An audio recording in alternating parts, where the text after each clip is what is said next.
नमस्कार दोस्तों, स्वागत है आपका हमारे YouTube चैनल रामानुज क्लासेस पर। हम रीजनिंग पढ़ रहे हैं। रीजनिंग के अंदर हमने पिछली क्लासों के अंदर त्रिभुज, आयत और वर्ग तीनों की गणनाएं कर ली थी। आज उन्हीं तीनों से संबंधित मैं कुछ प्रश्न लेके आया हूँ जो लगभग हर एग्ज़ाम में देखे जाते हैं, उन आकृतियों को पूछा जाता है। तो उसी से संबंधित आइए हम कुछ प्रश्न करते हैं। तो देखिए, सबसे पहले हम करते हैं त्रिभुज से संबंधित प्रश्न।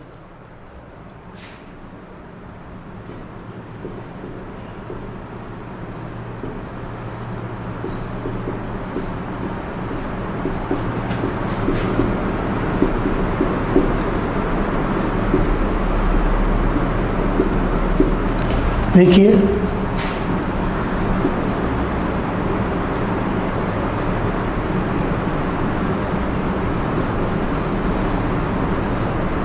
चार, ये एक त्रिभुज है। अगर मैं इसको नाम दे देता हूँ ए, बी और सी। ए बी से एक त्रिभुज है और हमें इसके अंदर त्रिभुजों की गणना करने के लिए कहा जाता है।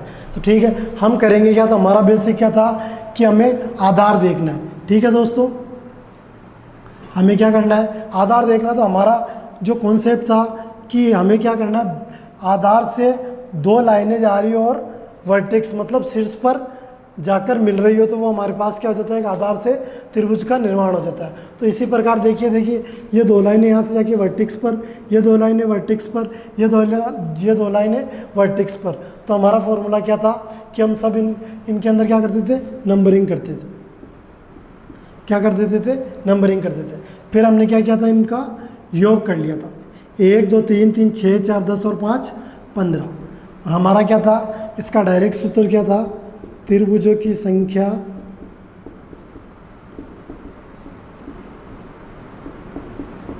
गुणा क्षैतिज रेखाएं। तो त्रिभुजों की संख्या कितनी आ गई हमारे पास? 15। और क्षैतिज लाइनें कितनी है? 1 2 और 3। तो हमारे पास कुल कितने जाएंगे दोस्तों? 15। सीधा सिंपल है कि हमें क्या ज्ञात करने थे? इसके अंदर त्रिभुजों की संख्या हमें पता है, इन प्राकृतिक संख्याओं का योग करना है। हम सारी तरफ ऐसे ही नंबरिंग देते रहेंगे। तो हमने डायरेक्ट क्या फॉर्मूला अपनाया? प्राकृत संख्याओं का योग किया और इन संख्याओं को क्षैतिज संख्याओं से गुणा कर दिया। ठीक है, आइए एक और एग्जाम्पल देखते हैं हम।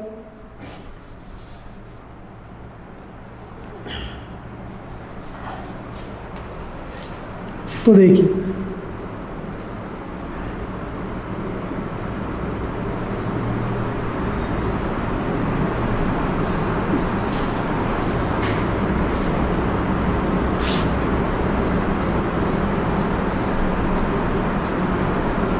ठीक है दोस्तों, इस प्रकार का एक जटिल प्रश्न आ जाता है। थोड़ा सा हमने इस आकृति को क्या डिफ़िकल्ट कर लिया। अब हमें क्या करना है? बेसिक कॉन्सेप्ट वही है, कुछ भी चेंज नहीं करना है। हम उसी प्रकार नंबरिंग करेंगे। तो आइए नंबरिंग करते हैं। देखो 1 2 3 4 और 5, यहाँ तक नंबरिंग कर लिया क्योंकि सबके नीचे आधार है। हमने आधार किया तो हमारे यहाँ तक कुल कितने हो गए? 15 त्रिभुज हो गए। ठीक है, अब दूसरे आधार पर चलते हैं। तो दूसरे को नंबरिंग देंगे तो हम 1 2 3 और 4, 4 तक ही देंगे। यहाँ क्यों नहीं दे रहे? क्योंकि यहाँ से आधार गायब है। तो हमने यहाँ पर आधार दिया 4 तक, तो 4 तक हमारे पास कितने हो गए थे? 10। ठीक है, आगे चलते हैं। तो 1 2 और 3 तक है, आगे आधार नहीं है, कोई बात नहीं, यहाँ तक लिख लीजिए और जोड़ लीजिए। फिर हम आगे चले, इधर से नहीं है, इधर से आ रहा है, कोई बात नहीं, हम इधर से नंबरिंग दे लेंगे। 1 और 2 कितने हो जाएंगे? इनका योग 3। कुछ नहीं करना है, जोड़ देना है। 3 6 9 10 19 और 15 34। तो हमारे पास कुल कितने त्रिभुजों की संख्या हो गई? 34। ठीक है दोस्तों, बिल्कुल ईजी है, आराम से कर लीजिए। एक और देखते हैं नया एग्जाम्पल।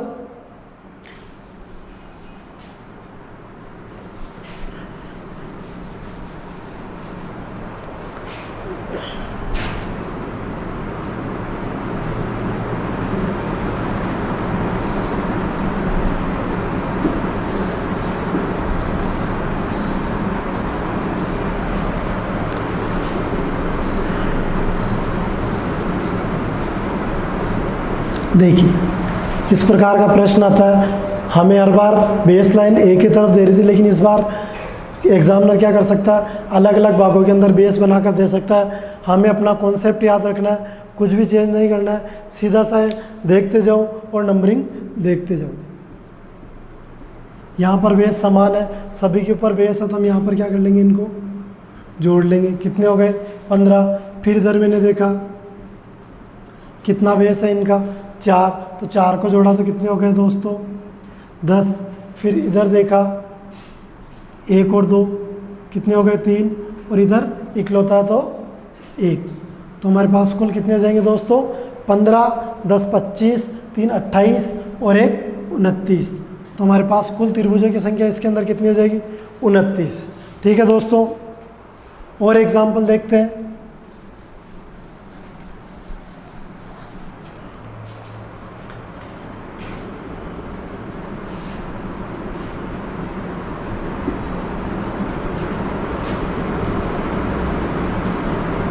देखिए दोस्त, इस प्रकार की आकृति है, जरूरी नहीं कि हमें उसी प्रकार के जो क्षैतिज और ऊर्ध्वाधरी दे या क्षैतिज लाइनें दे, कई बार आकृति चेंज कर देता, लेकिन हमें अपना बेसिक नहीं भूलना है। कॉन्सेप्ट याद रखें कि कौन से बेस पर क्या बन रहा है। हम ये देख रहे हैं कि इसके अंदर ये आधार रेखा, देखिए क्या ये आधार रेखा, इस आधार रेखा पर हम क्या करेंगे नंबरिंग 1 2 और 3। ठीक है, तो 1 2 और 3 कुल कितने हो जाएंगे 6। ठीक है, फिर हम इधर से नंबरिंग करेंगे, क्यों, क्योंकि इसका बेस क्या आ जाएगा ये रहा, तो इस बेस से नंबरिंग कर दीजिए 1 2 और 3, तो 6 और 6 कितने हो गए दोस्तों 12 हो गए। ये हमारा आंसर है क्या, नहीं है, क्यों, क्योंकि हमने पिछली क्लास में भी देखा जब कभी जॉइंट आता है या कहीं पर कोई कॉमन है जो दोनों तरफ के आधार में जुड़ रहा है, तो हम उसको क्या कर देते हैं 1 माइनस कर देते हैं। तो 12 में से 1 माइनस कर देंगे हम, तो हमारे पास कुल आंसर कितना हो जाएगा 11 दोस्तों। ठीक है, उम्मीद करता हूँ समझ में आ रहा होगा बिल्कुल अच्छे से। बेसिक का कॉन्सेप्ट का ध्यान रखना है कि किस आधार पर कितने त्रिभुज बन रहे हैं, 1 2 और 3, इधर से भी 1 2 और 3। ठीक है, 6 और 6 12 हो गए, और ये कॉमन आ रहा तो इसको 1 को घटा देंगे, तो कितने हो जाएंगे हमारे पास 11। आइए एक और एग्जाम्पल देखते हैं हम।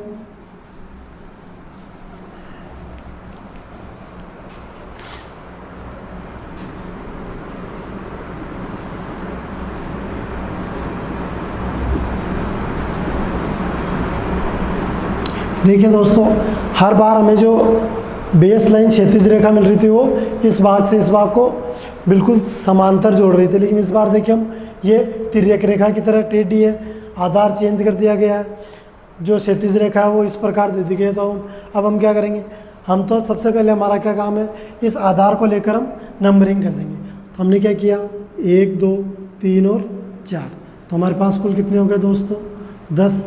ये आधार मिल रहा है, इस आधार पर भी नंबरिंग कर दी हमने, तो हमारे पास इसमें भी कितने हो गए 10 और 10 20 हो गए। ठीक है, लेकिन अब हम ये देख पा रहे हैं कि सर एक ये भी तो बेस मिल गया।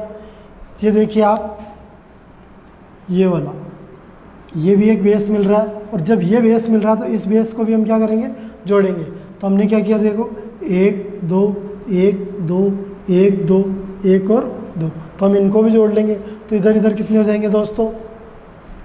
तो देखिए 1 और 2 कितने हो गए 3, 1 और 2 3, 3 और 3, तो इसका मतलब हमारे पास कुल कितने हो गए 10 10 3 और 3, तो 10 10 20 और 12 कितने हो गए दोस्तों 32। क्या ये हमारा सही आंसर है, देख पा रहे हो। तो हमने क्या देखा कि कॉमन क्या रहा है, तो आप ये देखिए कि ये सारे 2 बार काउंट हो रहे हैं और एक नहीं हो रहे, तो कितने ऐसे त्रिभुज है जो 2 बार काउंट हुए। तो हम क्या देख रहे हैं 1 2 3 4 5 6 7 और 8, मतलब 8 त्रिभुज ऐसे हैं जिनको हमने 2 बार काउंट कर लिया है। तो हम 8 को क्या कर देंगे माइनस कर देंगे, तो 32 में से 8 गए तो हमारे पास आंसर कितना हो जाएगा 24। कितना आ जाएगा दोस्तों 24। ठीक है, उम्मीद करता हूँ समझ में आया होगा। थोड़ा सा आप ध्यान देंगे कि हमने क्या किया, दोनों तरफ से बेसिक लाइन को देखा, एक इस बेस लाइन से हमने नंबरिंग की और एक इस बेस लाइन से नंबरिंग की, तो दोनों तरफ से हमें आंसर मिल जाएगा। ठीक है, और देखते हैं एग्जाम्पल।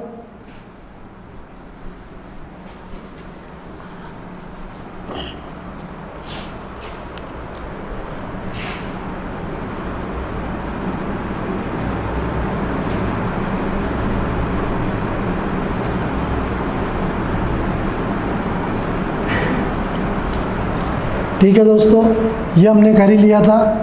तो देखो एक बार ये एग्जांपल और देख लेते हैं हम। तो इसके अंदर क्या है, 1 2 3 और 4, कितने हो गए दोस्तों 10। अब 1 2 और 3 बेस लाइन से हम काउंट कर देंगे तो हमारे पास कितने हो जाते हैं 30। लेकिन ये हमारा बेसिक था, अब हम चाहे तो इसके अंदर और चेंजेस कर देते हैं। तो हमारे पास एग्जामिनर क्या करता है, अब देखिए मैं इसी से नया क्वेश्चन बनाता हूँ। इसको हम यहाँ से एक ये आधार ले सकते हैं और इस आधार को हटाकर वो क्या कर सकता है, इस प्रकार के 2 आधार ले सकता है। उसी प्रश्न को चेंज किया है, हमारे पास नए प्रश्न हमें मिल जाएंगे। तो देखिए मैं नया चित्र बना देता हूँ आपके लिए। एक ही आकृति से किस प्रकार हमें एग्जामिनर अलग अलग प्रश्न देता है। ठीक है दोस्तों, अब हम करते हैं इसको। सबसे पहले क्या करेंगे, नंबरिंग 1 2 3 और 4, इधर से 1 2 3 और 4। ठीक है दोस्तों, तो यहाँ पर कितने हो जाएंगे 10 10 और 10, कितने हो जाएंगे, ये तो हो गए हमारे पास 30। अब हमने जो तिरछा आधार लिया है, अब हम क्या करेंगे, उससे गणना करेंगे। तो गणना करेंगे, अब हमने ये वाला आधार लिया तो अब हम इसको नंबरिंग देंगे 1 2 और 3। या मैं एक बार इसको मिटा देता हूँ ताकि आप देखिए, 1 2 और 3, 1 2 और 3, 1 2 और 3। हमने दोनों तरफ से नंबरिंग कर दी इसको। तो अब हम काउंट कर लेंगे, 1 2 और 3 कितने होते हैं 6 6 6 और 6, चारों तरफ से जोड़ लिया हमने। तो हमारे पास कुल कितने हो गए, देखो 6 6 12 6 3 18 और 6 चौके 24, कुल कितने हो गए 30 20 50 और 4 54, कितने हो गए दोस्तों 54। अब हम क्या करेंगे, जितने हमने डबल बार गिने, जो जो डबल बार काउंट है उनको वापस माइनस कर देंगे।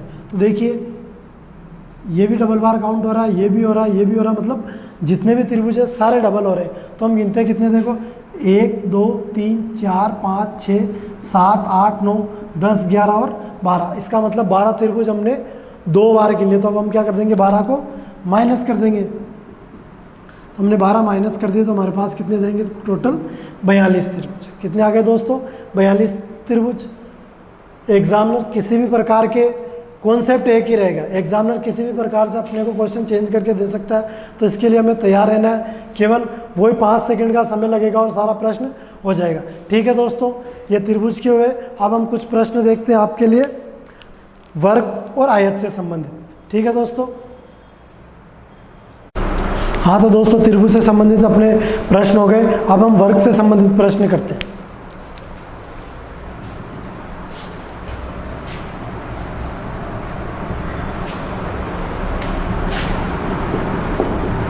वर्ग से संबंधित प्रश्न। तो सबसे पहले देखिए, हमारी बेसिक आकृति थी ये, और हम क्या करते थे, इसको नंबर दे देते थे और ज्ञात करने के लिए क्या करते थे, इनके स्क्वायर को जोड़ देते थे। कितना हो जाता था 5। मतलब अगर हमें वर्ग के अंदर वर्ग की आकृतियाँ ज्ञात करनी थी तो हम क्या करते थे, उनके वर्ग करके ही जोड़ रहे थे। ठीक है, और दूसरी बात हमने क्या सीखी थी कि सर अगर ऐसा प्लस कहीं दिख जाए, इसका मतलब उसमें कितने वर्ग होते हैं, 5 होते हैं। कितने वर्ग होते हैं, 5। दूसरी बात, एक चीज़ हमने ये सीखी थी कि अगर इस वर्ग के अंदर मैंने एक और ऐसा वर्ग बना दिया तो इसके अंदर कुल वर्गों की संख्या कितनी हो जाएगी, 6। कितनी हो जाएगी वर्गों की संख्या, 6। इसी प्रकार से हम आगे कुछ उदाहरण, कुछ ऐसे प्रश्न करते हैं जो एग्जाम में पूछे जाते हैं। आइए उसी से संबंधित अब कुछ प्रश्न देखते हैं।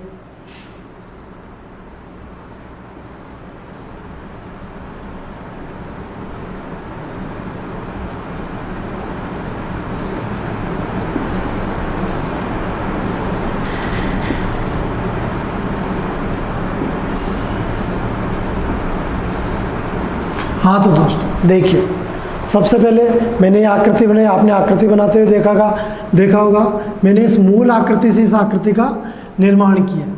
ठीक है, हम जानते हैं कि सर अगर ऐसा प्लस आ जाए तो इसका मतलब इसमें कितने वर्ग आते हैं, 5। तो उसी कॉन्सेप्ट से चलना है, कहीं और कुछ नहीं देखना है। हम ये देख पा रहे हैं कि ये बाहर वाली आकृति है, इसके अंदर कितने होंगे 5। तो इसी आकृति को हम क्या करेंगे, कुछ भी नहीं, चित्र की ओर ध्यान देना है, देखना है कि इसके अंदर कितने प्लस वाली आकृतियाँ बन रही है। तो देखिए 1 2 3 4 कितनी बन रही है दोस्तों 4। तो प्रत्येक से 5 5 बनेंगे, तो 4 से कितनी बनेंगे, देखो इससे 5, इससे भी 5, इस वाली से भी 5 और इस वाली से भी 5। कितने हो गए दोस्तों 5 चौके 20 हो गए। कुल वर्ग कितने हो गए 20। लेकिन लास्ट के अंदर एक और चीज़ आ रही है, ये आकृति और बन रही है। और जब ये आकृति और बन रही है इसका मतलब एक त्रिभुज एक्स्ट्रा हो जाता है। हमने अभी देखा ये कि ऐसी आकृति के अंदर कितने बनते हैं 6। इसका मतलब 5 5 5 और इस अंदर वाली से कितने हो जाएंगे, ये एक क्या हो जाएगा 5 + 1 6 जुड़ जाएगा। तो इसमें कुल वर्गों की संख्या कितनी हो जाएगी 21।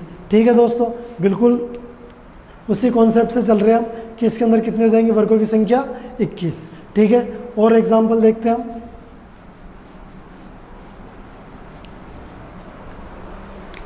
देखिए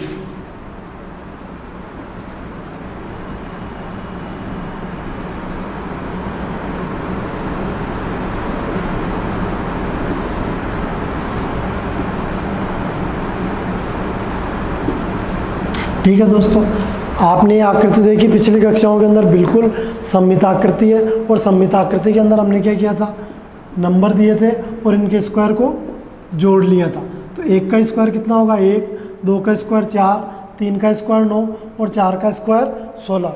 जब हम इनको जोड़ते हैं तो हमारे पास कुल कितने आते हैं 30। अब एग्जामिनर क्या करता है, इसी आकृति को आधार मानकर कुछ इसके अंदर चेंजेस करके हमें दे देता है। जैसे कि देखिए, अगर मैं बात करूं, ये इसने बना दिया,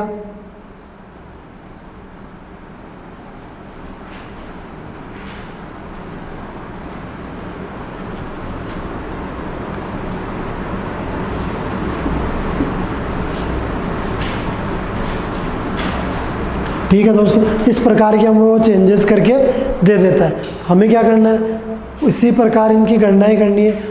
जो ये उसने चेंजेस किए उसके हिसाब से अब हम गणना कर लेंगे। हमें पता है ये सममित आकृति है, तो इसके कुल वैसे वर्गों की संख्या तो 30 आ ही चुकी है। अब जो नई आकृतियाँ हमें मिली है उसके हिसाब से हम गणना करेंगे। तो हम जानते हैं कि जब ऐसी आकृति आती है तो इसके अंदर वर्गों की संख्या कितनी हो जाती है 6। इससे हमें कितने प्राप्त होंगे 6, इससे हमें कितने प्राप्त होंगे 6। और जब कोई प्लस वाला आता है तो इससे हमें कितने प्राप्त होते हैं 5। और जब इस प्रकार का वर्ग वाला आता है तो हमें कितने प्राप्त होते हैं 5। तो ये कुल कितने हो गए 6 6 12 और 10 22। इसका मतलब 30 और 22 कुल कितने हो गए 52। लेकिन अगर मैं बात करूं, जब हमने इनकी गणना की थी तो इसके एक एक त्रिभुजों एक एक वर्गों को तो हमने क्या कर लिया था, जोड़ लिया था। तो बस उन्हीं को एक घटा देंगे तो 1 2 3 और 4, इन चारों वर्गों की गणना हम किस में कर चुके हैं, इसके अंदर कर चुके हैं। तो इन 4 को हम क्या कर देंगे, घटा देंगे। तो हमने 4 घटाए तो हमारे पास कुल कितने वर्ग आ गए 48। ठीक है दोस्तों, जैसे एग्जामिनर चालाकी करता है हम भी उसी चालाकी के साथ इस आकृतियों को गणना कर लेंगे। बिल्कुल बेसिक कॉन्सेप्ट के साथ ही करेंगे। ठीक है दोस्तों, इसी प्रकार का एक और उदाहरण देखते हैं।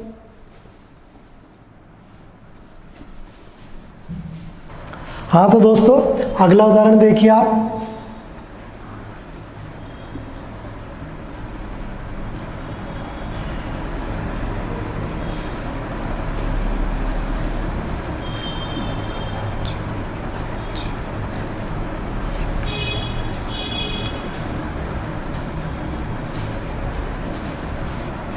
ठीक है दोस्तों, इसके अंदर जो नया क्रिएशन आता है वो क्या है, इस प्रकार की आकृतियाँ जुड़ी हुई आती हैं।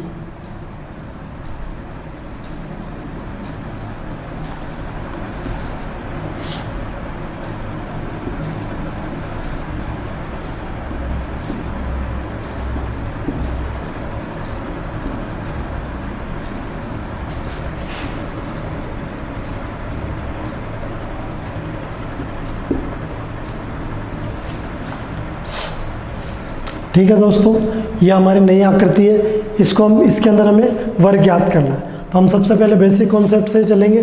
पहले कभी भी इनकी गणना नहीं करनी, पहले जैसे बेसिक करते हैं वैसे ही। तो इसको नंबर दिया मैंने 1 2 3 4 और 5, इधर भी 5 और है 1 2 3 4 और 5। इनके स्क्वायर करेंगे हम, कितने हो जाएंगे, 1 4 9 16 और 25, कितने हो जाते हैं 55। ये तो हमें आता है। अब हमें जो नया करना है वो इन सबको जोड़ना है। तो जोड़ने के लिए देखिए दोस्तों, इस आकृति से हमें कितने वर्ग मिलते हैं, 6। इससे कितने मिलेंगे, 6। इससे कितने मिलते हैं, प्लस वाले से 5। इससे कितने मिलते हैं, 5। इससे दोस्तों 6, इससे भी 6, इससे भी 6, इससे 5 और इससे 5। ठीक है दोस्तों, अब हम इनको गिनना स्टार्ट करते हैं। देखिए इस कॉर्नर से स्टार्ट करते हैं, 6 6 12 और 5 17, 17 5 22, 22 6 28, 28 6 34, 34 और 6 40, 40 5 45 और 5 50।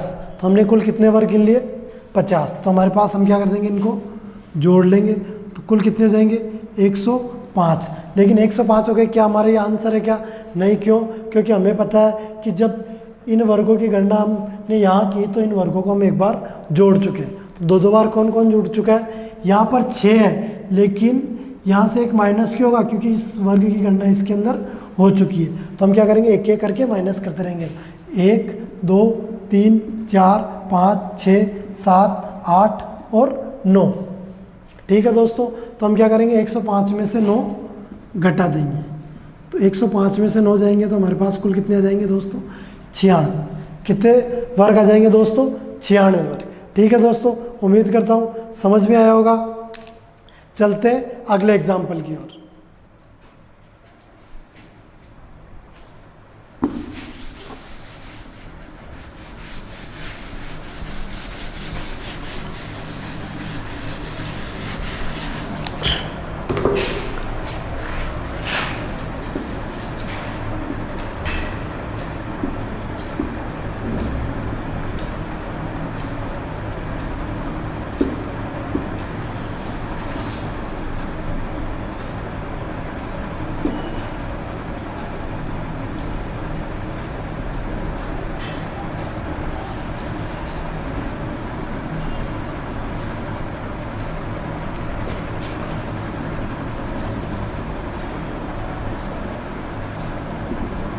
हाँ तो दोस्तों, इस प्रकार के आते हैं प्रश्न और पूछे जाते हैं कि इसमें वर्गों की संख्या बताइए। तो हम क्या करते हैं, तो देखिए अगर इसके अंदर एक आकृति में और बना लेता हूँ,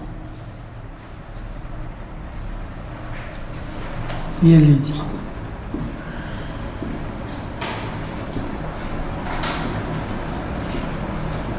एक आकृति मैंने और बना ली। ठीक है, अब हम इसकी गणना करते हैं कि इसके अंदर कुल कितने वर्ग हैं। दोस्तों देखिए, इससे हमें कितने मिलने वाले हैं, 6। इससे कितने मिलने वाले हैं, 6। और इससे कितने मिलने वाले हैं, 6। तो हमारे पास कुल कितने हो गए दोस्तों, 6 18 तो ये हो गए। अब हम क्या करेंगे, इनकी काउंटिंग करते हैं। देखो दोस्तों, 19 20 21 22 23 24 25 26 27 28 29 30 और 31। तो हमारे पास अब तक कुल कितने हो गए दोस्तों, 31 हो गए। 31 वर्ग हो गए। कि हमारा आंसर है क्या, नहीं। क्या आप देख पा रहे हैं कि और कहीं से भी हमें वर्ग प्राप्त हो सकते हैं क्या। तो एक बार देखिए, यहाँ नज़र आइए आप, देखिए यह नज़र घुमाओ आप, एक ये बन रहा है। तो इसका मतलब 1 2 3 4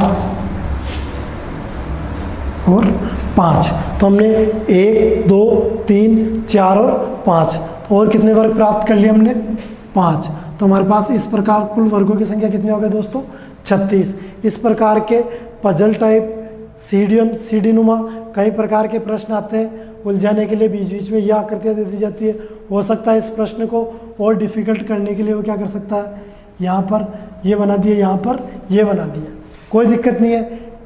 कुछ ज़्यादा आएंगे तो हमें पता, हमने ये जोड़ लिया, लेकिन इससे हमें कितने प्राप्त होते हैं, 5। लेकिन एक काउंट हो चुका है इसमें कुल कितने वृद्धि हुई है वर्गों की, तो 4, 4 इसमें और 4 इसमें, तो हम और कितने जोड़ सकते हैं, 8। कितने हो जाएंगे दोस्तों, 44। ठीक है दोस्तों, उम्मीद करता हूँ अच्छे से समझ में होगा। देखते हैं और एग्जाम्पल।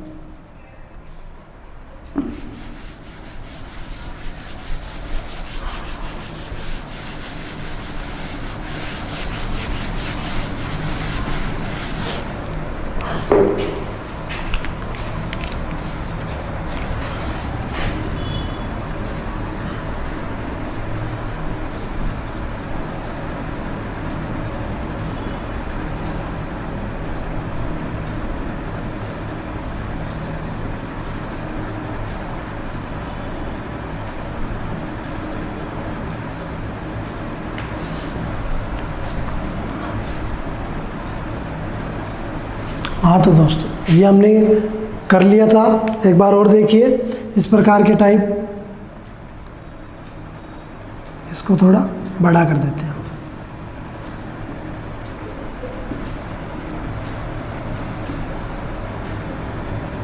ठीक है, और एक नया चेंजेस और डाल देते हैं। ठीक है, हमने पिछले ये वाला प्रश्न किया था, अब इसके अंदर हमने क्या कर दिया, आकृतियाँ बढ़ा दी। अब हमें और कितने वर्ग प्राप्त हो सकते हैं। सबसे पहली बात हमें पता है जहाँ कहीं भी प्लस बना हुआ जाए तो हमारे पास कितने वर्ग होंगे, 5। तो देखिए हमें पता है ये वाला, इससे कितने बनेंगे, 5। तो प्रत्येक से 5 5 गिन लेते हैं। 1, इससे 5, इससे 5, इससे भी 5, इससे भी 5 और इससे भी 5। कुल कितने हो गए दोस्तों, 25। ठीक है, अब नया क्या है, एक तो देखिए यहाँ पर बन रहा है, एक ये ऐड हो जाएगा और एक ये वाला बन रहा है। कहाँ बन रहा है, ये वाला। ऐसा प्रश्न कई बार एक अंदर और एक बाहर ये वर्ग बनाकर हमें कंफ्यूज कर दिया जाता है कि किसको क्या कैसे करें, तो हमें कोई कन्फ्यूजन नहीं होना है। एक इसको और एक इसको 2 बार काउंट कर लेंगे तो हमारे पास कुल कितने हो जाएंगे दोस्तों, 27 वर्ग। कितने हो जाएंगे दोस्तों, 27 वर्गों की संख्या। ठीक है, अब हम आयत से संबंधित कुछ प्रश्न कर लेते हैं। हाँ तो दोस्तों वर्ग से संबंधित के बाद अब हम पढ़ेंगे आयत से संबंधित। आयत के लिए देखिए दोस्तों, आयत का एक बार मूल बता देता हूँ। ये हमने किया था, वही नंबरिंग दी थी। क्या किया था, इनको ऐड कर लिया, 3 इधर से और 3 इधर से, फिर इनको इससे गुणा कर दिया। 3 गुणा 3 बराबर हमारे पास कितने आ गए थे दोस्तों, 9 आयत आ गए थे। अब हम इसी श्रृंखला के अंदर इसी प्रकार के कुछ प्रश्न करते हैं कि हमारे आयत की गणना किस प्रकार कर सकते हैं।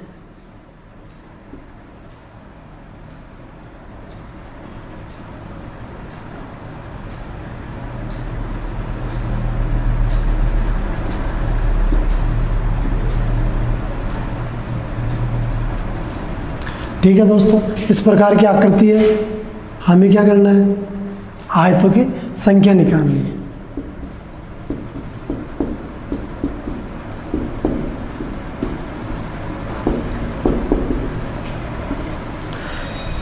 वही बेसिक कॉन्सेप्ट है, सबको ऐड करते जाओ।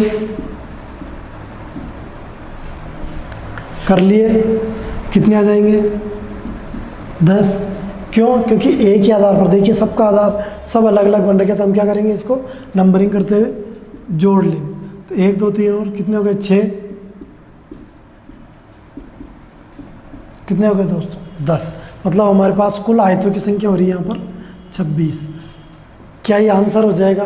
क्या आपको कहीं और आयत बनने को दिख रहा है इसके अंदर? तो देखिए दोस्तों, और कौन कौन से आयत बन सकते हैं, तो मैं एक बार इसको नाम दे देता हूँ, A B C D E F G और H। तो देखिए कौन कौन से बन सकते हैं, तो यहाँ से देखिए,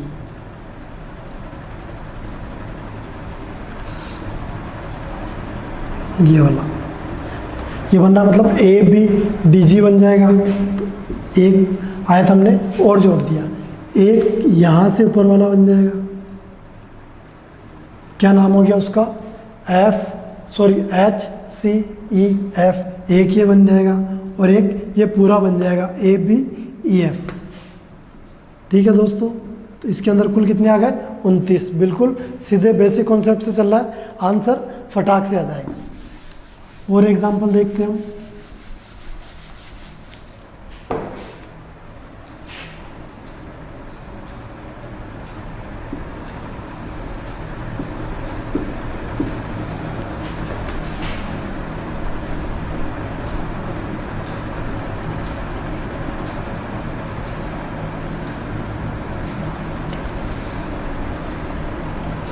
हाँ तो दोस्तों देखिए, इसके अंदर हमें क्या करना है, नंबर देने हैं वही।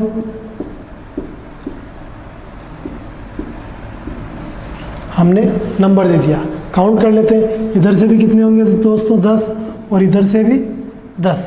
अब इधर की बात करूँ तो ये देखिए, इधर हमने काउंट दोनों तरफ क्यों कर लिया था, क्योंकि सेम आकृति। इधर देख रहे हैं तो आयतों की करना जो आकृति है वो थोड़ी अलग है, तो हम इसको क्या करेंगे, अलग से जोड़ लेंगे। तो एक और दो कितने हो गए दोस्तों 3, तो कुल कितने हो गए 10, 10 20 और 3 23। अब हमें ये चेक करना है कि इसके अंदर कोई ऐसा वर्ग है जो 2 बार काउंट हुआ है क्या। तो देखिए दोस्तों, मैं बात करूँ इसकी, तो यहाँ पर हमने पहले भी पढ़ा था कि जहाँ कहीं भी एक जॉइंट आ जाए उस जॉइंट को हम क्या कर देंगे, एक माइनस कर देंगे। तो हमने एक माइनस किया तो हमारे पास कुल कितने आए थे, आगे 22। ठीक है दोस्तों, बिल्कुल ईजी से है, आराम से कर लीजिएगा। देखते हैं अगला एग्जाम्पल।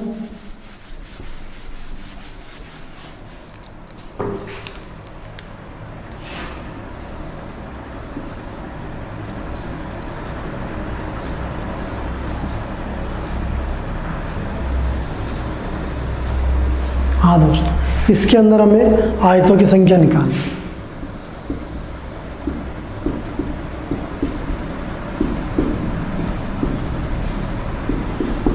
तो आयतों की संख्या निकालनी है तो हम अपने बेसिक फॉर्मूले पे आते हैं।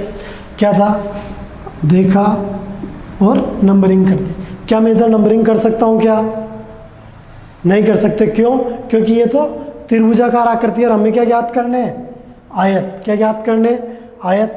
जब आयत ज्ञात करना तो हम त्रिभुज की तरफ देखेंगे भी नहीं, और नहीं देखेंगे। अगर मैं इस आकृति को हटा दूं, काट दूं, तो हमारी ये आकृति क्या हो जाएगी, बिल्कुल बेसिक आकृति। और बेसिक आकृति आ जाती है तो हमें क्या पता है, इन दोनों का योग कितना होता है दोस्तों 3, और 3 को गुणा किया तो हमारे पास कितने आ गए दोस्तों 9 आयत आ गए। एक और एग्जाम्पल देख लीजिए।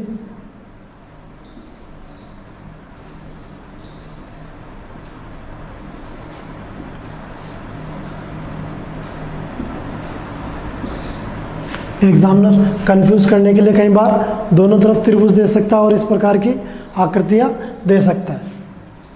या मान लीजिए हम इसको यूँ बना लेते हैं। ठीक है दोस्तों, हमें क्या करना है, इधर देखना भी नहीं है, केवल बेसिक कॉन्सेप्ट से आपका क्या है 1 2 और 3 नंबर दे दीजिए। दे दिया नंबर, काउंट ऐड कर लीजिए, कितने हो गए 3, और इधर कितने हो गए 6। तो हमारे पास कुल कितने आएंगे दोस्तों 18। ठीक है दोस्तों, हमने त्रिभुज, आयत और वर्ग तीनों से संबंधित आज प्रश्न किए जो एग्जाम में आते हैं। आज के लिए इतना ही, धन्यवाद। वीडियो अच्छा लगे लाइक करें, शेयर करें और हमारे चैनल को सब्सक्राइब करें। धन्यवाद दोस्तों।